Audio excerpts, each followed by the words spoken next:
नमस्कार दोस्तों, जय हिंद।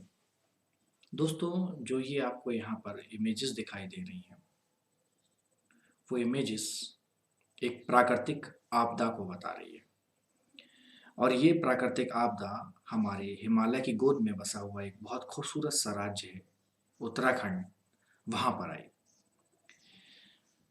संडे लगभग 10:30 बजे जोशीमठ में, जो कि चमोली जिला है, तो जोशीमठ में नंदा देवी ग्लेशियर फटने से जो धौली गंगा नदी है उसमें एक विकराल बाढ़ आ गई।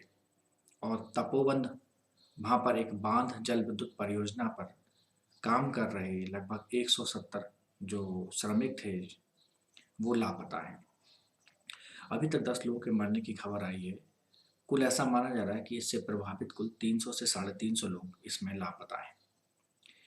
तपोवन बांध को काफ़ी ज़्यादा क्षति हुई है, जबकि एक और वहाँ पर पावर प्रोजेक्ट पे काम चल रहा था, उसका नाम है ऋषि गंगा पावर प्रोजेक्ट, वो पूरी तरह से ध्वस्त हो गया है।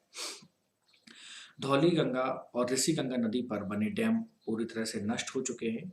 और यह क्षेत्र अगर देखा जाए, इसकी दूरी देखें डिस्टेंस देहरादून से, जो लगभग 280 किलोमीटर है। चारों तरफ मलबा ही मलबा दिखाई दे रहा है। एनटीपीसी अधिकारियों ने प्रोजेक्ट के बारे में जानकारी देते हुए बताया है कि लगभग 3000 करोड़ रुपए का ये जो प्रोजेक्ट बन रहा था, इसमें सिर्फ एनटीपीसी के ही 170 से ज़्यादा श्रमिक लापता है। तलाश अभियान जारी है। एनडीआरएफ, एसडीआरएफ, आईटीबीपी, हमारी थल सेना और वायुसेना समेत कई बचाव दल यहाँ पर राहत का काम कर रहे हैं। चमोली जिले के रैडी गांव में, रैडी गांव है चमोली के पास, वहाँ पर एक ग्लेशियर फटने से या उसके टूटने से बाढ़ आने से कम काफ़ी ज़्यादा क्षति होने की संभावना बताई गई। रैडी में ही ये ग्लेशियर टूटा था और ग्लेशियर के टूटने से जो 13.3 मेगावाट की ऋषि गंगा जल विद्युत परियोजना थी वो इससे ध्वस्त हो गई। अब अलकनंदा नदी में बाढ़ का स्तर बढ़ गया है, जिससे वहां पर काफी खतरा बढ़ गया है। इसी गांव में एक मोटर मार्ग था और 4 झूला पुल थे, वो भी बह गए। नदी के किनारे स्थित कई और घर और झोपड़ियां भी तेज बहाव में मतलब बह गए। दोस्तों, अगर इन चीज़ों को देखा जाए, इनके बैकग्राउंड में जाके देखा जाए कि इनका मेन कारण क्या था, कि नंदा देवी एक राष्ट्रीय पार्क है, वहाँ से निकलने वाली एक नदी है, उसका नाम है ऋषि गंगा, और इसके एक ऊपरी जलग्रहण क्षेत्र में ये बाढ़ आई हुई है। तो ऋषि गंगा और धौली गंगा नदी ने यहाँ पर काफ़ी बड़ा विकराल रूप धारण कर लिया है।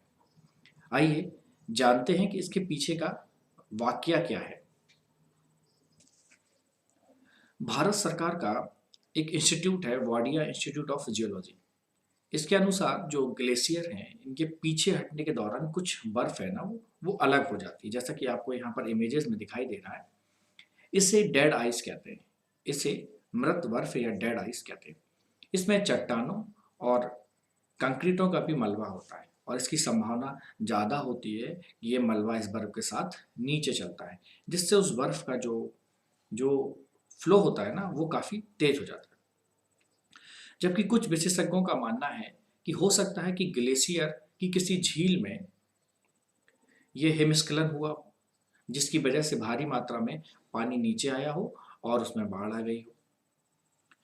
ग्लोबल वार्मिंग की वजह से ग्लेशियर मेल्ट हो रहे हैं और इसकी वजह से ग्लेशियर झीलें खतरनाक रूप ले रही हैं और कई नई झीलें भी बन रही हैं। जब उनका जल स्तर बहुत ज़्यादा बढ़ जाता है तो वो अपनी बाउंड्रीज को पलटकर बाहर आ जाती है।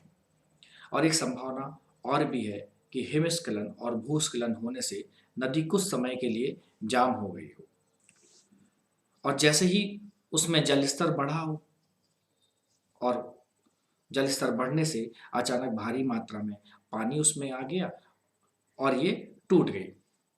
तो जैसे ही उनका जल स्तर कुछ बढ़ जाता है तो वो अपनी बाउंड्रीज को पार करके बाहर आ जाती है। ये अस्थायी झीलें होती हैं। 2013 में उत्तराखंड के केदारनाथ के प्रलय के बारे में भी यही थ्योरी इम्पोर्टेंट थी और इसका मेन कारण धौलावारी ग्लेशियर झील का टूटना था। इस तबाही ने एक बार फिर ग्लोबल वार्मिंग के खतरों को सोचने के लिए हमको मजबूर कर दिया है।